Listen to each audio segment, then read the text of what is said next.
क्या कहेंगे सर, जो काउंसलर जो हैं आपके दिल्ली चले गए हैं और कांग्रेस के जो हैं पंजाब में चले गए हैं? जिनको अपने काउंसलरों पे विश्वास नहीं है वो लोग अपने काउंसलरों को लेकर इधर उधर घूम रहे हैं। चाहे कोई पंजाब में गया है, चाहे कोई दिल्ली में गया है, वो किस वजह से वहाँ पर हैं इसका जवाब तो उनकी पार्टी को देना चाहिए। भारतीय जनता पार्टी के सारे काउंसलर जो चंडीगढ़ में हैं अपने अपने घर में हैं, हमें उन पे पूरा विश्वास है।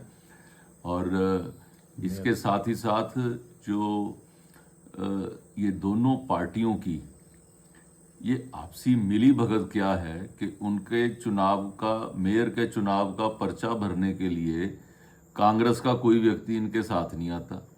कांग्रेस के सीनियर डिप्टी मेयर और डिप्टी मेयर के चुनाव का पर्चा भरने के लिए कोई आम आदमी पार्टी का व्यक्ति उनके साथ नहीं आता। कहने को ये कहते हैं कि हमारी अलायंस है, ज्वाइंट दोनों ने बैठकर कोई स्टेटमेंट नहीं दी है। ये किससे डर रहे हैं? क्योंकि दिल्ली के अंदर एक दूसरे को गाली देते हैं, यहाँ पे एक दूसरे के साथ जो है वो भाई भाई की तरह बिहेव कर रहे हैं। लेकिन ये छुपी हुई राजनीति क्या है? राजनीति में आदमी को सामने सामने बैठ के कहना पड़ता है। अभी मैं देख रहा था टीवी के अंदर, अभी कांग्रेस के नेता जो हैं वो केजरीवाल जी को गाली दे रहे हैं। और वो जब ऐसा बोलते हैं तो इसके बारे में क्यों नहीं बताते कि भी आप यहाँ पर उनकी मदद कर रहे हो। और ये चंडीगढ़ की जनता जो है इस चीज को समझ रही है कि ये आप किस तरीके से ये अलायंस है। एक अखबार ने लिख दिया कि इंडिया अलायंस के इतने वोट हैं। अरे भाई, कौन सी है इंडिया अलायंस? उसकी परिभाषा तो बताएं। वो दोनों पार्टियां कहाँ पे इकट्ठे मिलके बात करती हैं? पंजाब के अंदर एक दूसरे को गाली देते हैं, हरियाणा में अलग चुनाव लड़ा, दिल्ली में अलग चुनाव लड़ रहे हैं। यहाँ क्या उनकी मजबूरी है जिसकी वजह से वो एक दूसरे की पीठ थपथपा रहे हैं?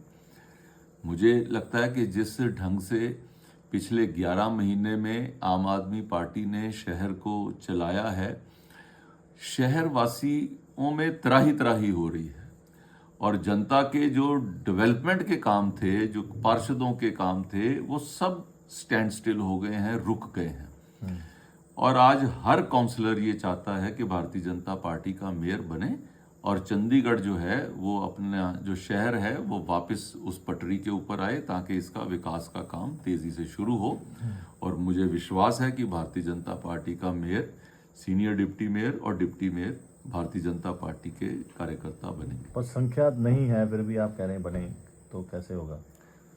मुझे विश्वास है कि जिस तरीके से इन्होंने एक साल के अंदर कार्य किया है, उस साल से लोग बहुत दुखी हैं और वो अपने काउंसलरों को मजबूर करेंगे कि भारतीय जनता पार्टी का मेयर बनाइए।